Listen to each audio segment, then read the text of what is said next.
Good afternoon. My name is Laurie Baker, and I'm the director of RTI International Center for Education Services. For those of you who may not be familiar with our work, we provide technical assistance directly to educators, and we use a wide variety of approaches to enhance teaching, learning, and leadership. Most of us are former practitioners ourselves, teachers, principals, district administrators, and state agency staff. And that means we have walked a mile in your shoes, and we design every component of our service with humility and deference to your knowledge, skills, and experience. I wanted to start by sharing that our center has created 38 and counting free COVID-19 related resources for K-12 educators. And we update this site frequently as new content emerges that is aligned with the most contemporary challenges of our field. Some of the content available on this page includes specific resources for teacher and student resiliency from adverse events, resources for school reentry and reopening, and general resources for COVID-19 information. We know that teachers and administrators consistently face environments of increasing complexity, constraint, and ambiguity, and that's in a normal day. We're called to support all educators, and COVID-19 has made what was already difficult seem even more daunting. In these times of limited resources, we're pleased to serve as your partner in developing creative opportunities to support what your district schools and students need most. And as your priorities continue to change through the stages of this crisis, please don't hesitate to reach out to our team to design novel approaches for support. We will find a way together. Today, we thought it most important to focus our attention on teaching, teachers and learners. Our topic was chosen because we're gravely concerned that the teacher needs have fallen to an even lower priority while we are in this crisis management phase, and that's just not acceptable. The purpose of our webinar today is to begin scaffolding a network that benefits educators everywhere during such times of uncertainty and great need. Now I'd like to introduce our moderator, my colleague, Allison Redden. Allison has years of classroom and teacher leadership experience, having taught elementary and middle school in North Carolina public schools. Prior to joining RTI, she also served as an education program specialist with the North Carolina State Board. Her professional interests include engaging in conversations and actions to advance equity and navigating the intersections of education, economics, and politics. So you can see why we all knew Allison was the ideal MC for our panel today. So without further delay, Allison, over to you.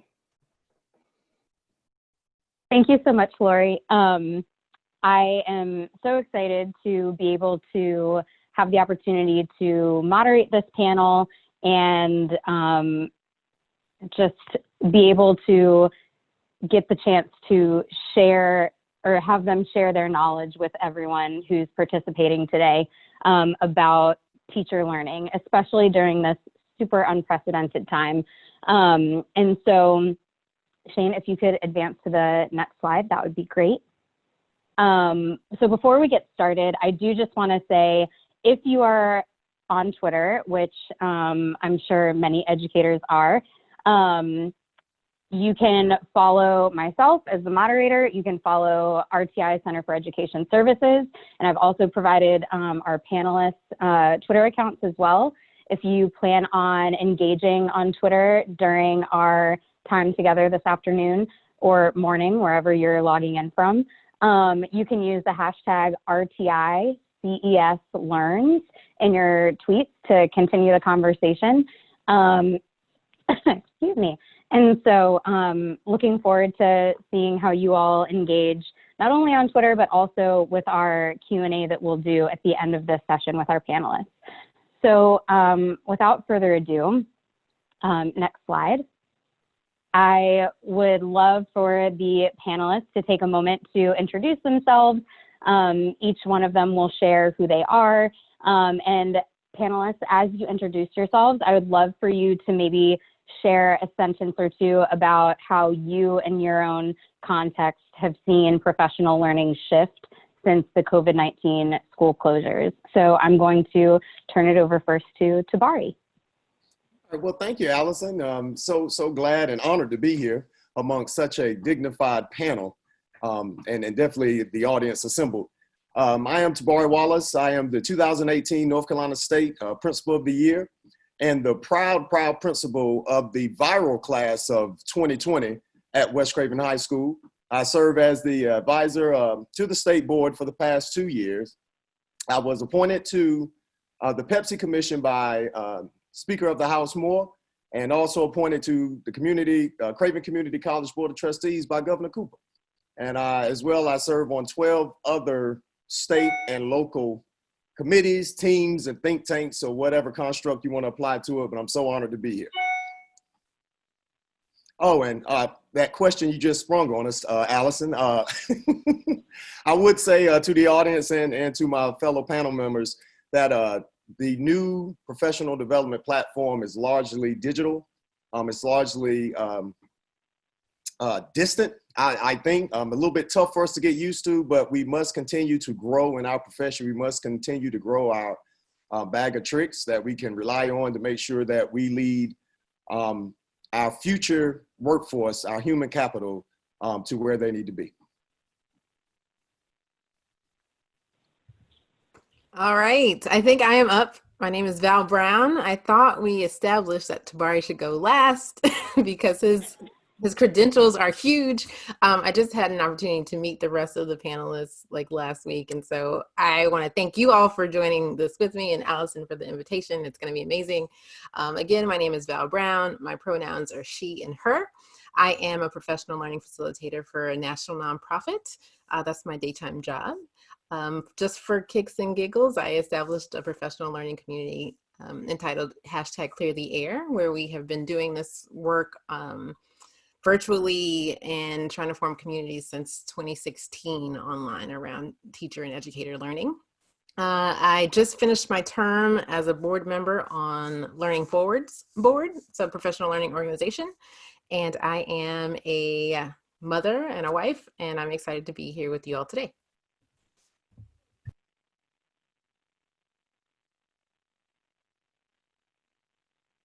And I am Frederica Nash, and I am a former high school science teacher and a former North Carolina teaching fellow and Keenan fellow. And currently work at RTI and lead our Aspire Teacher Prep, which is an alternative entry program with a strong focus on supporting teachers with social and emotional learning and culturally responsive instruction. And primarily in this role, I also work with our content development and support around social and emotional learning with a focus on integration in academics and equity and trauma sensitivity and resilience, as well as relationships and belonging, which we know are critical at this point. And I primarily work with teachers, principals, and district level leaders, and that's my day job, as Val said. And then I also volunteer with a nonprofit in San Francisco that focuses on culturally reflective and responsive staffing, bringing Black male teachers into the elementary classroom. And I think one of the shifts that has really occurred with professional learning during this time is a focus on student social and emotional learning and recognizing that teacher context and experience matters, which has not always been at the forefront of professional learning experiences. So really thinking about what's effective professional learning and what makes a difference in the lives of teachers and students has been a shift with the new situation that we have found ourselves in. Allison, is it okay if I answer your first question? Yeah, that's perfect. Val sent me a message and was like, oh my gosh, I forgot to answer the question that you just told us to answer. I am so sorry. So yes, Val, no, you're totally fine. Thank you. I was thinking about the answer to that, and what I've seen in my circles is that it's kind of been like a fire hydrant has been opened up, and there have been a lot of virtual opportunities for teachers to learn and engage and plug in. And it's very much overwhelming, I think, because that has come, and it's good because we have more access to things that we would have never had access to. It's affordable now in a way that it wasn't before. Yet right now, our own social emotional capacity, to Frederica's point, it's just lower because we have so much that we're dealing with. So how do we balance all of this additional information that's out there that we can engage with and still have enough time and space and energy just for ourselves and our families and our students. So that's what I'm seeing. So we're going to move into kind of, I have some questions that I'm going to ask the panelists, both for, all of them to answer. And then there are a couple pointed questions that I have for each individual panelist, but then we will move into a question and answer time. So as you are listening and hearing things that are springing up questions or other thoughts or ideas that you have, please feel free to add those to the Q&A box, and we will address those a little bit later. So the first question that I have that I would love for everyone to kind of talk about is, I'm thinking about the future of what education looks like and what it looks like now, what it's going to look like. And so assuming that our future in education will be comprised of larger amounts of virtual learning for both students and teachers, what does that mean for how we typically help teachers grow with things like, classroom walkthroughs or, PLC meetings that are typically face-to-face or things like that? And what does that look like? We'll just start there. So any one of you can feel free to jump in and kick this one off.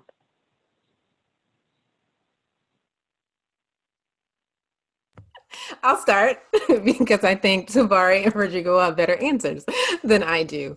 So this is good. I've been thinking about this, and my wonderings for all of these questions about how we transition to doing this well in a virtual space really start with our commitment. I'm always wondering about our commitment to it initially, right?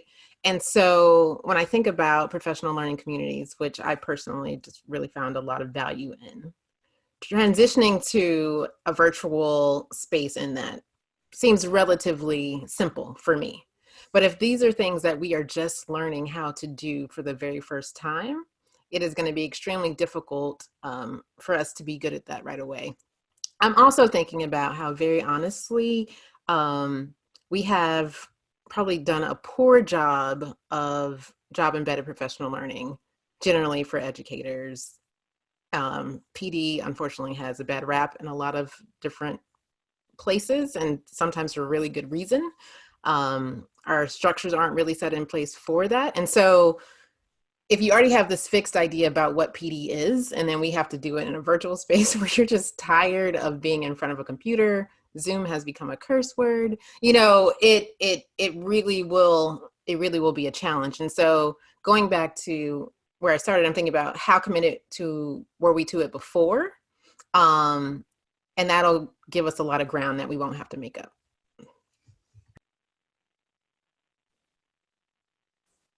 Yeah, I think to that point, Val, what I was thinking about is how we always talk about the application from PD into practice. So we've done this PD, but it takes forever for us to put it in practice.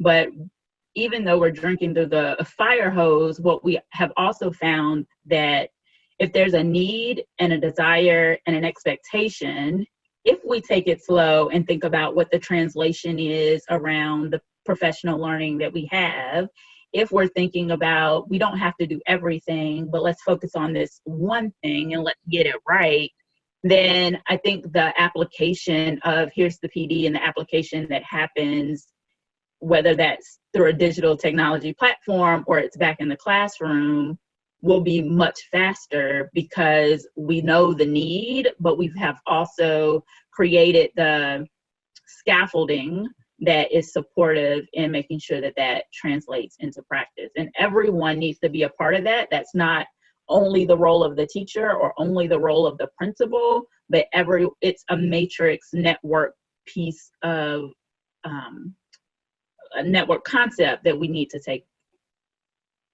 and put into place. And just to follow up on that, definitely want to side with the aforementioned. We're kind of flying this plane while we're building it. And this situation has actually propelled all educators to embrace technology and then thus begin to meet the children halfway. Children learn a lot from technology. They're always in their iPads, they're always in their phones. And now we're playing catch up. We're going to it and we're meeting the kids halfway. And I think when it comes to PD, it is to help our teachers and other educators to find that sweet spot, in reaching the students and how best they learn. And it's propelling teachers again. They just 7 weeks ago, they were just propelled into this thing. And so you have to learn it to get to actually reach the kids. And I will say we will, and I'm saying will, it's not if, we will become a digitized society within the next 2 years in regards to external tendencies that's actually coming. Oh, y'all, excuse me. That's a little funny there. But it's going to be a digitized society in the future. And we are now preparing our students for that. We always say 21st century, well, let's hear it now. We are in the 21st century. And again, we have to get our kids where they need to be. In college, it's largely hybrid learning anyway. It's a large component of technology as well as in the workforce. So this is actually good. Out of all tragedy always comes some triumph. And that's exactly where we are today. Kind of building off of something that Val was mentioning when she was saying, you know, the transition to a virtual space can be really hard, especially if you're not familiar with it. Zoom has become a bad word for a lot of people because people are getting zoomed out. There have been articles about people, not just teachers, getting zoomed out and things like that. And we had talked, the three of us, last week kind of about this idea of professional development burnout with all of this virtual contact, because teachers are not only having to get professional learning in somehow, which is typically in a digital format right now, if they're doing it with other people, but they're also at the same time trying to, like you were saying, Tabari, like learn some of these new platforms. So if any of you have any thoughts or advice on how educators can work to combat that burnout, I feel like that would be a great thing to hear right now.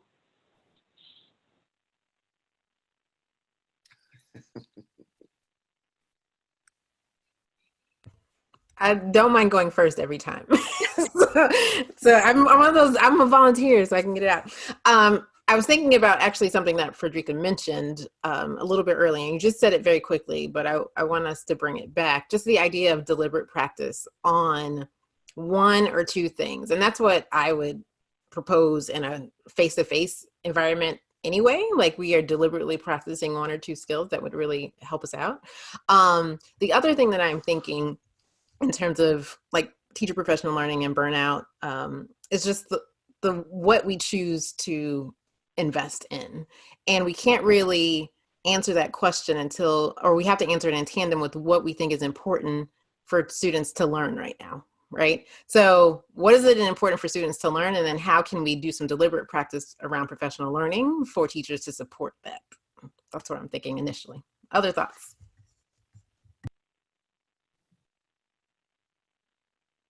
Sure.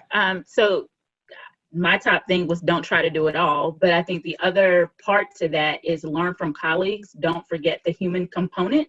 And so, yes, we can sit on the computer and Google all day, or we can get on Twitter and search, but don't forget about the people around you. Don't forget about the students who you can ask questions to. And that is a form of professional learning. So think about the different ways of learning and how those can occur, and diversify how you learn, because that is really important in terms of preventing burnout. If you're using the same platform or the same way to understand or try and figure out material, if you're Google searching every single day, it might be time to ask a colleague a question and see if they can help you think through that as well. So definitely diversifying the ways that you learn and not trying to do it all. Lean on other people to support you in your learning. And I would say follow up on that. I would just use these a few sayings that I always try to parlay when we're providing guidance. Seat time does not equal mastery. So you sitting there trying to absorb all that at one time, it's only a portion of that is going to be retained in long-term memory, whereas you can master it and apply it to the students. And also, don't ever let perfection be a barrier to good.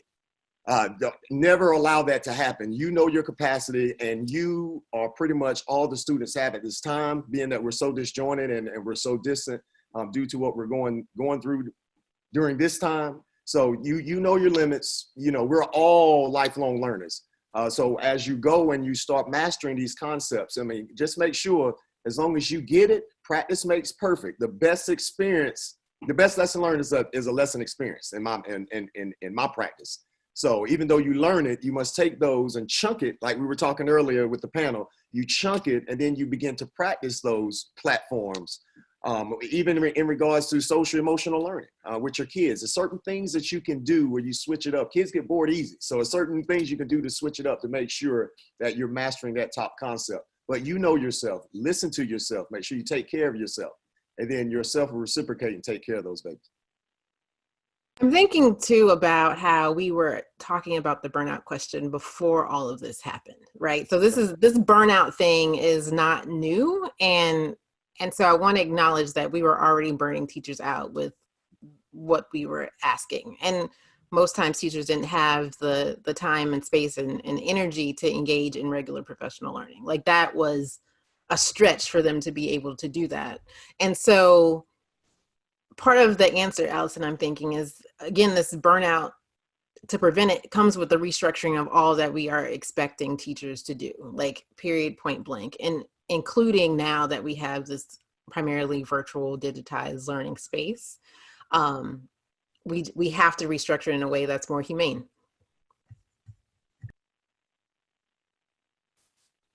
And I wanted to add that we need to build on what we know. So yes, we know that we've been thrust into this digital environment, but there are things that we know, and there are things that we wanted to know before we were thrusted into a digital environment, and those things are still important. It's not that we throw away what we thought was important before, but we're building on what we know. And when you build on what you know and you're not starting from scratch, that helps to alleviate some burnout as well, because now you have that sense of self-efficacy that if I just have a little bit more understanding of, then I can, right? So part of what happens when we get burned out is we lose parts of our self-efficacy. And that is definitely not what we want to do in this work, especially when we know, there's just more that we have to do. But just remembering to build on what we already know is really important.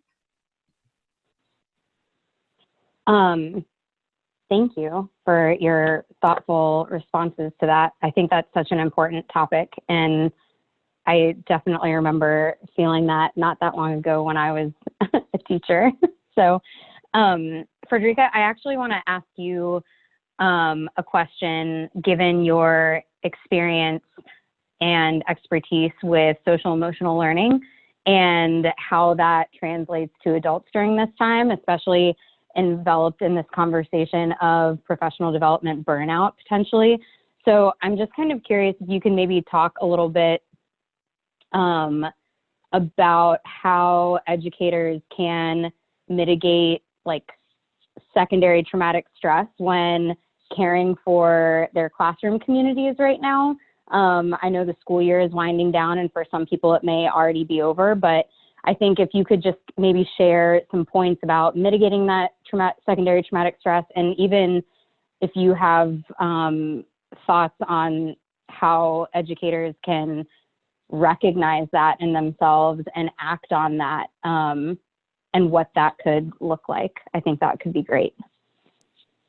Yeah, I think that's important. And one thing is to be able to recognize it. So secondary traumatic stress being that you have this firsthand experiences of others' trauma, but you also are compiling those on top of the traumas that you also have. And whether that trauma is the COVID-19 pandemic or community violence or natural disasters, it doesn't matter. It's that cumulative stress that starts to impact us, and it mimics PTSD. So you have things like rigid thinking, or, as I stated before, alterations in your self-efficacy. So you start to think that maybe I really can't do this. because of the changing circumstances, or because you're hearing of all of the experiences of your students. And then you begin to get fatigued. So there's this low energy, and you start to get disorganized, and there's this sense of confusion. And maybe you think that's because you're tired, but it could be because of this secondary traumatic stress. And so as you start to deplete your personal resources, it's hard to care for your students, right? It's hard to say, okay, yes, I still have high expectations for my students. I still can plan a legitimate lesson that gets to the meaning of, I'm planning for the standards, and I can do that in a digital environment. You start to lose that sense of who you are as a professional, as an educator, because of this stress. And so in order to combat that is, one, to recognize that. So you can think about, if I had a stress scale from 1 to 5, and 1 is, hey, I'm doing my best here. I'm having the best day of my life. And 5 is, this is the worst day of my life. Being able to say, okay, I'm a 3 because I am eating Oreos at 2 o'clock and I don't even know why. I'm not even hungry. This is just what I have in my cabinet. I'm starting to eat these Oreos. Like, the stress is coming on. You don't really recognize that that's what it is. But if you can associate how you're feeling with your behaviors and what you're thinking, that's one big way to combat that stress, because then okay, you know what? I need to take a break. Maybe I need to text somebody that's in my self-care group, or maybe I need to think about incorporating more movement during my day, or how can I be more flexible? How do I eat well? Some other things that people often do, we always say, oh, coloring is for kindergartners, but what are some of those outlets that you have? And being able to write those down so that when you get to your stress level of 3 or 4 or 5, you can just look at that list and say, okay, which one of these can I incorporate right now? So sort of creating that warning system for yourself, but then also thinking about, if you are experiencing, I'm saying trauma, but as you are experiencing that stress, or experiencing the trauma, everybody is experiencing COVID-19, to talk with someone about that and let others know how you're feeling, and being that rock for you, because yes, you are a rock for your students, and yes, you are trying to keep the community together and create a sense of belonging, but you have to also deal with what's happening in your own space. And then I think probably one of the last things that I'll say is, find time to talk about other things. Don't talk about your students 24/7. Don't talk about COVID-19 24/7. Find something else to talk about. Talk about how good those Oreos are, right? Like, just try and figure out something so that you have that time to breathe and release. And I think that's really important. And just to follow up with that, don't suffer in silence, like you just said. It's the old adage, like, when the doctor is sick, who does the doctor go see? When the therapist needs therapy, who do they go see? And we need to encapsulate that within education, whereas we reach out to colleagues, we reach out to supervisors, we reach out to our DPI is doing a great job with social emotional learning right now. They have a whole page dedicated to it. I happen to be on that task force as well. We just had a meeting this morning, but they are dedicated in making sure that the resources are at each district, and they're readily available for any teacher or any administrator, for that matter, that they can actually go to. And in combating it, I saw in the chat, trying to balance maybe home, because we're largely working from home, and I do meetings every day with my teachers, and I see the little babies running around and the teachers turning and this and that. And what we say is, if you're in leadership position, be understanding of that. Actually covet that. Bring them into the fold. Oh, look at that. You need to put that down. Things like that. Infuse humor into it to try to assist your colleagues with getting over this hump. But more importantly, what I found to be so efficient with my teachers, and what Modern Teacher teaches us to do, is to create a schedule with your family. They've got digital things that they have to do, especially if they're in school. You have things you have to do. Create that schedule. Create time where you put those devices down in the afternoon and you actually talk, as Frederica and Val just said. That is a big thing, getting it off our chest. And that's a big part of self-reflection in the afternoon when you want to get better day by day. So those are some strategies that we definitely can employ to make sure we minimize the stressful tendencies and the underlying factors. Tabari, can you share a little bit more about, because you're a principal at West Craven High School right now, and can you maybe kind of dig in a little bit more on top of those things that you just mentioned to share how school leaders can continue to be supportive of teachers and their own personal learning and growth? Definitely. I think administrators hold a big key. Administrators are the conduit to all the expectations and everything coming down from the federal, state, and the district. And it is a whole lot coming down right now, trying to get prepared for 2021. And I will say, you have to be knowledgeable of what's already on the teacher's plate. You know, my plate runneth over. That's a part in one of my keynotes that I give, that we have to be extremely careful of how much we pile onto the teacher's plate. Teachers are satisfiers, really. They want to do a good job, so they're going to try to clean that whole plate. But you only have a stomach capacity of so much, and eventually you may regurgitate some of that. So, and that's unhealthy in itself. So we have to we have to know our limits, as I said before. And administratively, you must lead by example. You must be in the moment with the teachers. You must be right there learning everything they're learning so you can coach. There's a difference between coaching and teaching something. A coach takes a person where they are and makes them better so they can master on the field or on the court. A teacher kind of takes people from where, at the beginning, you don't know anything about British lit. And now I have to teach you the lingo. I have to teach you the lexile. I have to teach you the vocabulary to get you up to speed to be able to master the content. So you might want to take that into consideration. Lead by example. Employ your coaching model instead of a teaching model in regards to your teacher. Infuse humor and love your teachers. Love your teachers. We are so fixed on results. A lot of companies, they're results oriented. And a lot of people need to be in education. We are human capital oriented. We invest in our human capital, students and staff, and the results take care of themselves. So that's what we always should remember in education. Beautiful. I love that.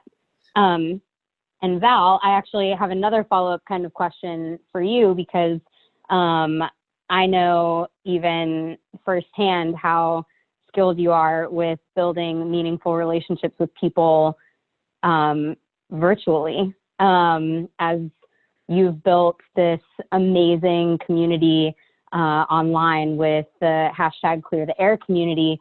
I would love to hear, because it's been 4 years now? I know. I think crazy. That's wild. And so you've been doing this for a while. Mm-hmm. And so if you have any insights on ways that educators can continue to build meaningful relationships when they aren't around their peers every day and don't have the opportunity to, touch base in the hallway on, hey, you know what, this kid was having a really hard day in my class.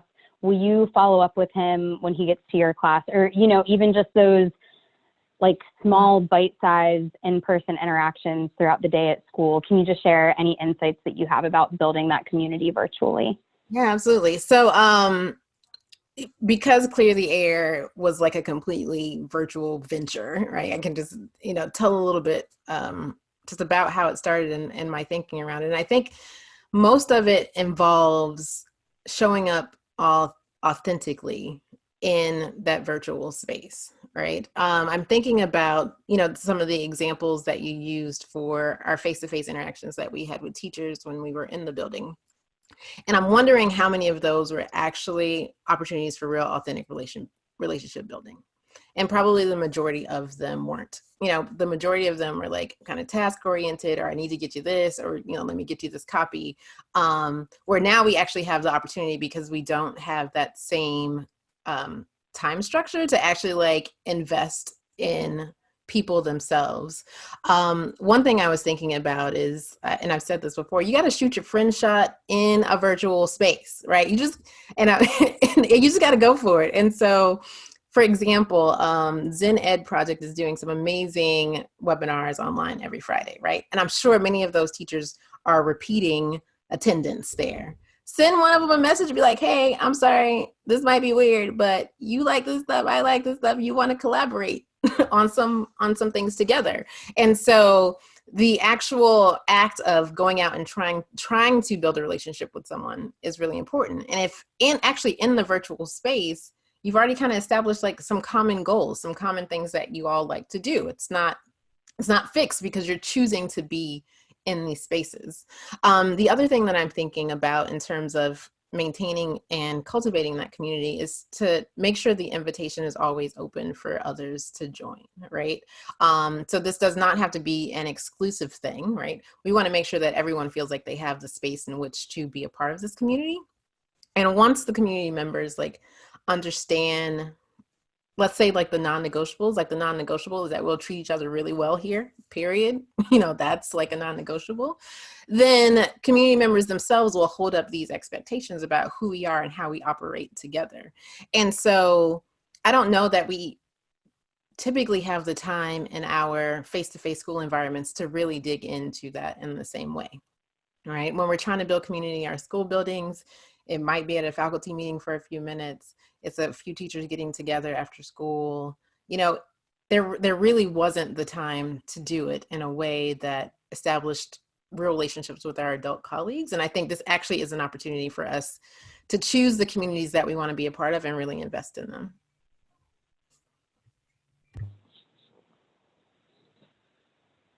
I'm just like sitting with that for a second, like letting it all sink in, because I just think that's a really great point about how so many of the interactions that you have every day in a school, you're right, like they are task oriented, or, you know, they're not necessarily focused on building relational capacity with each other as adults and everything. And so I love the framing around this being such a great opportunity for us to really dig in and lean into those relationships and building community with people.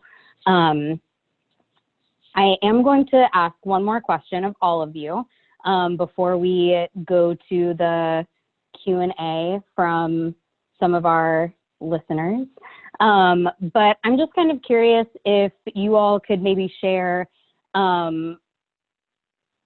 we've talked a lot about social emotional learning for adults today in the context of professional learning. But do you have any other thoughts on what you think teachers in their learning right now should be maybe thinking about or focusing on, whether it's content related or digital platform related or social emotional related, just kind of maybe some thoughts on where it could be best to spend emotional energy, looking for resources and things like that. I think hearing any resources around that could be really helpful.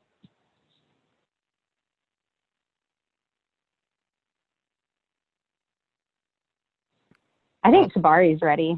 What I was saying, Frederica didn't get a chance to, I don't think, speak the last two segments. I was going to let her go first. I didn't want to leave her out of the conversation.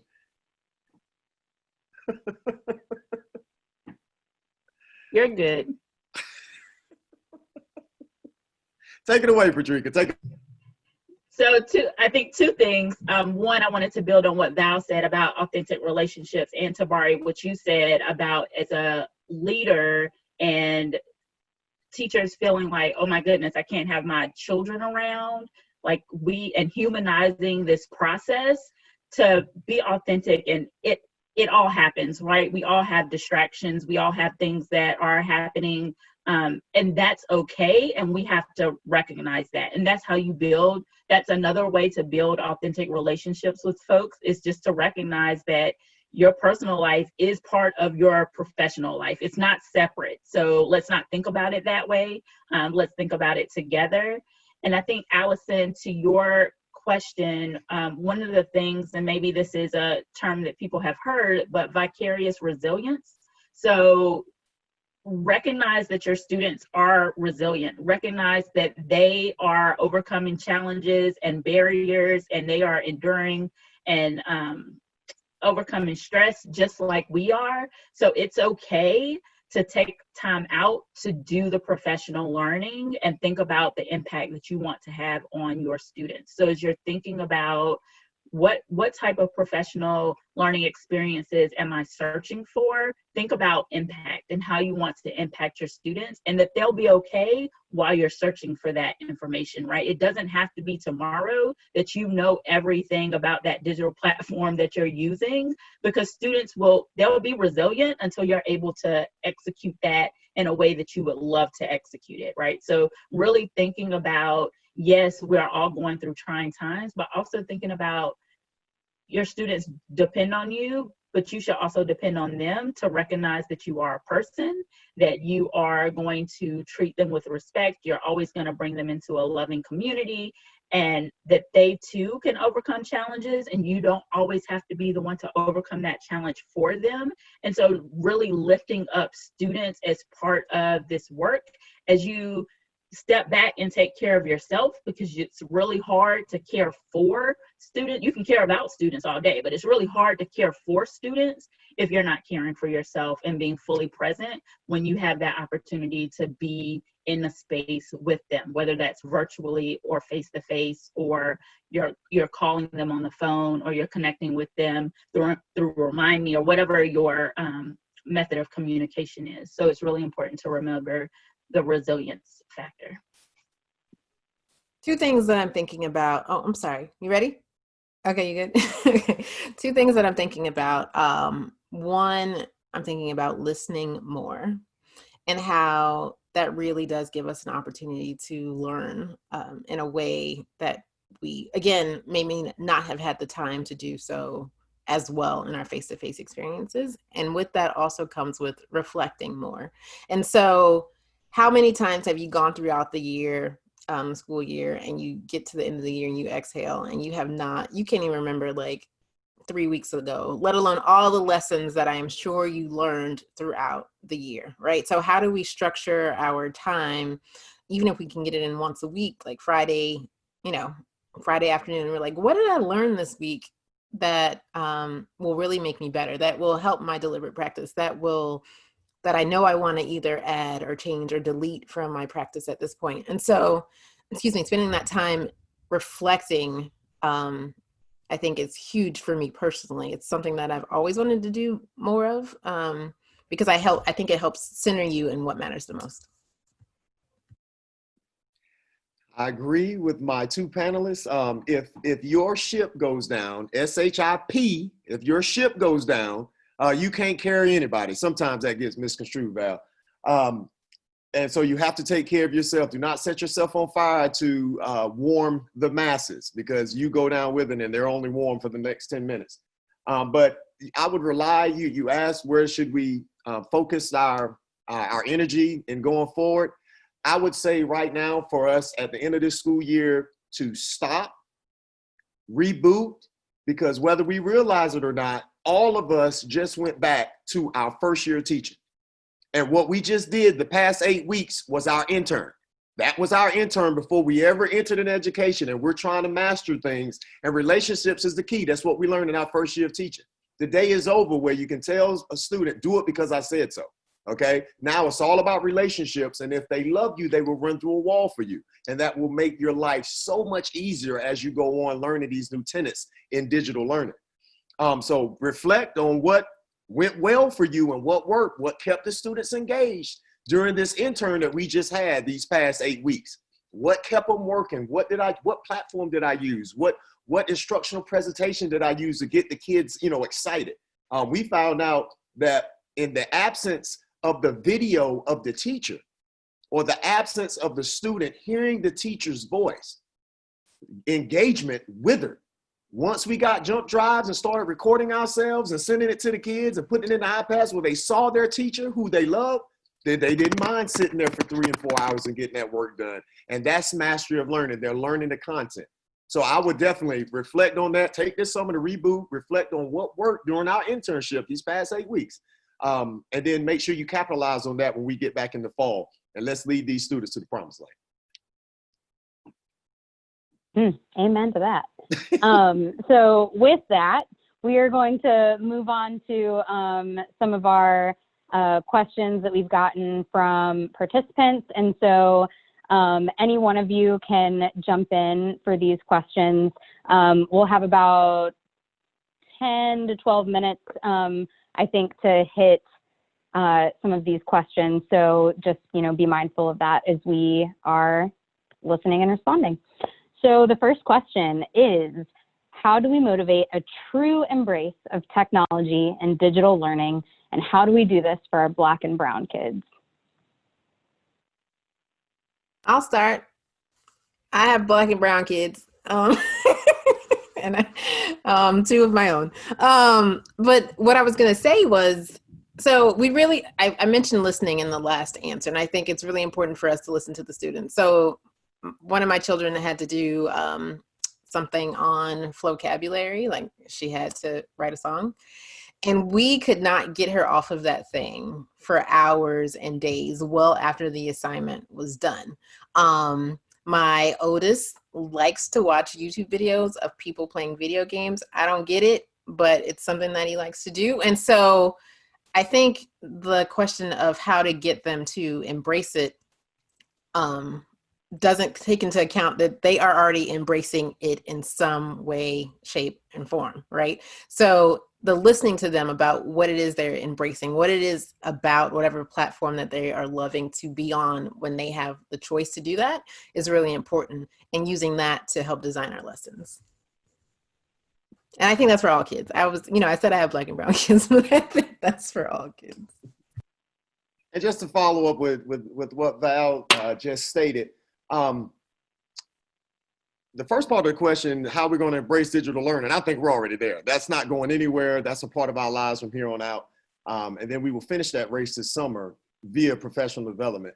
In regards to minority students / all students, you have in your evaluation from the state of North Carolina, 7 different elements regarding cultural infusion into your instructional presentation, into your classroom, making sure all students feel welcome and all students have a stake and a seat in your class and again, is allowed to participate. I would ask you to do a science project. It's sad that you have to attend a webinar and now you're getting an assignment, but this is the best way that you can learn on how to best reach your kids. If you are non-minority and you want to reach minority kids, I want you to simply pick up a Latin song or pick up a rap song. I'll just throw Jay-Z out there, or Drake, and I want you to listen to it. All right, now I want you to sit down and try to figure out what it is he's talking about, because you won't be able to. You don't have the foundational knowledge to be able to link to what the story that is trying to be told.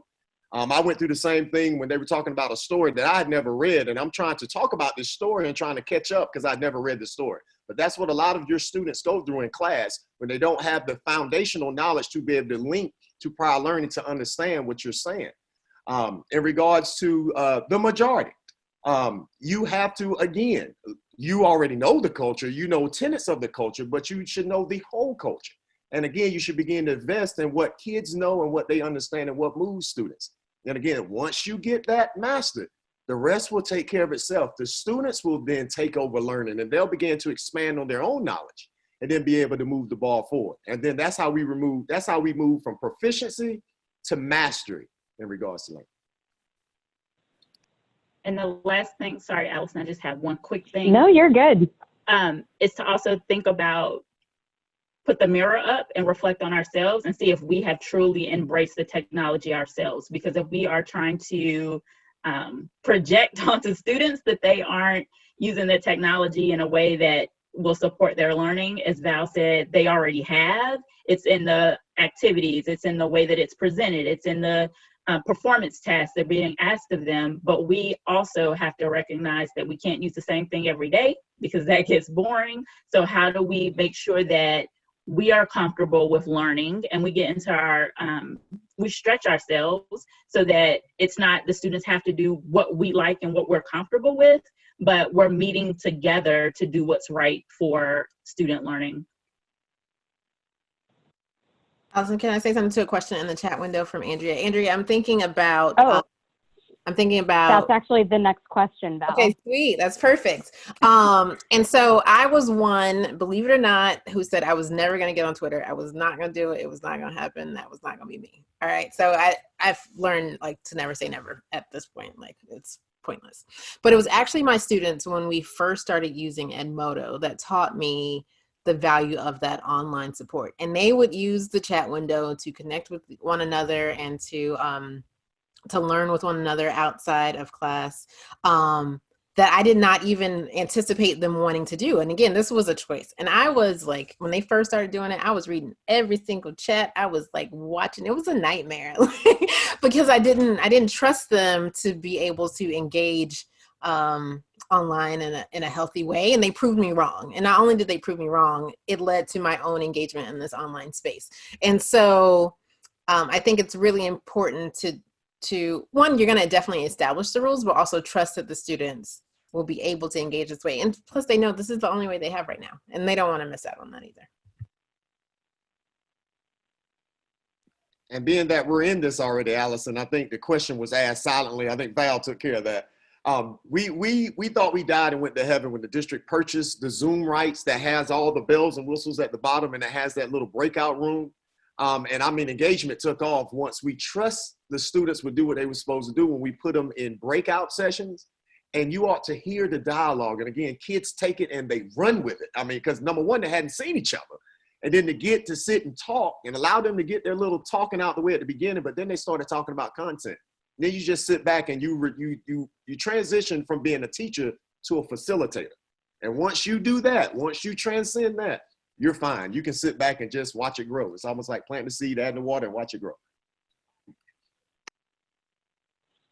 So we are going to go to a third question. Again, that last question was about establishing relationships when kids haven't met in person before because there wasn't opportunity to meet face-to-face to build community. And then our next question is, a lot of school staff are stuck on brick and mortar concerns like academic rigor, accountability, grading, participation, attendance, which may look different in virtual spaces. How can schools and teachers change those expectations to be more equitable, accepting, inclusive of the real world challenges that students face when they're learning at home?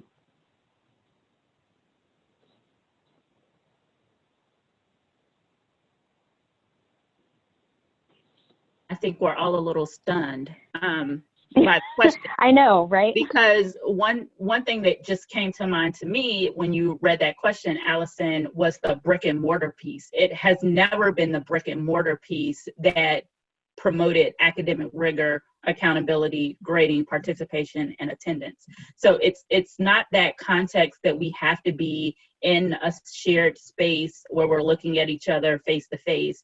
Like that. One, I mean, that's our traditional setup, but we know that moving forward, that's not the place that we're going to be in. And maybe we will go back, but that doesn't mean our expectations change. So I think as we think about how do we infuse and how do we make rigor a part of our online community, how are you doing that in your classroom? What needs to change in order to make that happen in the online environment? Maybe some of the structures need to change so that students have the support that they need to engage in both the online component and the challenging curriculum that's being provided to them. But it's not the brick and mortar piece. It is the piece that you've created an environment, as Val talked about, you've created an online environment, you trust the students trust you to have created a curriculum, instruction that is challenging, that allows them to have voice and choice, that allows them to be creative in the work that they do. So it's not about changing expectations, but it is about thinking, what's my scaffolding? What's my differentiation? What's my supports? Do I need a co-facilitator? How do I reach out to other folks to support me in this work? So I think, sorry that you stunned us for a second, Allison, but that's what came to mind for me when you asked the question. What came to mind to me is the need for us to interrogate why we had those expectations in the first place. And so I'm thinking of an example of, let's say, in a previous time, you would not let your graduating seniors decorate their caps, right? Because that meant something. And so now they all have to do a drive-through graduation, and they're trying to make it as festive as possible, but you still don't want to allow them to decorate their caps because it might mean you have to bend that rule whenever we get back to our face-to-face space. But what does that actual rule do? What does it mean? Why do we have it? And so like regularly interrogating our own expectations, I think, is really important. If it's just for a control reason, then why do we feel like we have to have that much control? And so, yeah, that's my answer. Why are we doing this in the first place? And I'll address the equitable part in that particular question. One thing about brick and mortar, I will say that will be lost if it's totally online, is test / assessment / accountability security. In brick and mortar, when you come into that classroom, there's some people can skirt through the security functions, but everybody's taking the same test. Everybody takes the same EOC. Everybody takes the same EOG. Usually everybody has the same resources that the schools provide.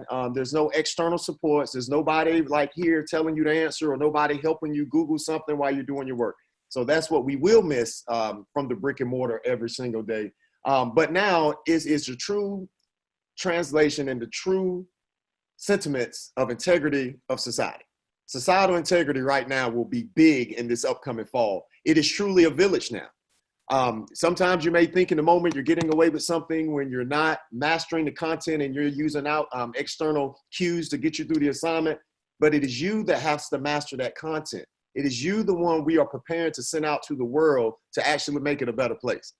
So we're going to be relying heavily on parents. Before, we can let parents know, but we could pretty much control it in the school. But now when they're in their home environment, I mean, we keep talking about teachers and students. We need to talk to those parents as well. They're going to have to be the control at home, because my concern is with this, I don't want to diminish or gap in learning for none of our students. We've been doing a great job in North Carolina preparing the next generation of human capital. So again, it truly takes a village from this point on for your question. And we all have to work together to make sure our babies master all the content that's presented in front of them so they're better citizens in the future. Whew, that last question was such a good one. And there are so many more really amazing questions that are in the Q&A box that we sadly do not have time to get to, but we are compiling all of those questions and are planning on sharing them with the panelists and following up in some way with responses to those questions, because all of the questions in the Q&A box are very, very good questions that I wish we could just continue our conversation right now. But unfortunately, our hour is already up, and I don't even know how that happened. But Shane, if you could put up the last slide for me.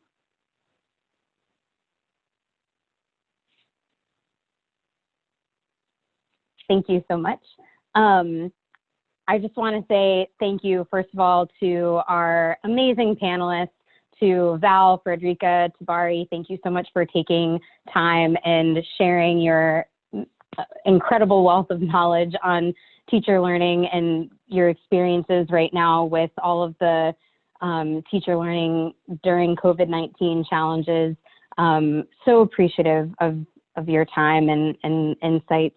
And just want to thank you to all of you participating who joined us today. If you have any questions about the webinar or what RTI's Center for Education Services does, I've put both my contact information and Dr. Baker's contact information on this slide. Please don't hesitate to reach out. And our next webinar will be June 17th. We'll be talking about creating a healthy remote learning culture as we enter into the fall, even though there is uncertainty around that. But hopefully you will join us or consider joining us for that webinar as well. And again, thank you all so much. And we look forward to hopefully engaging in conversation with you again soon.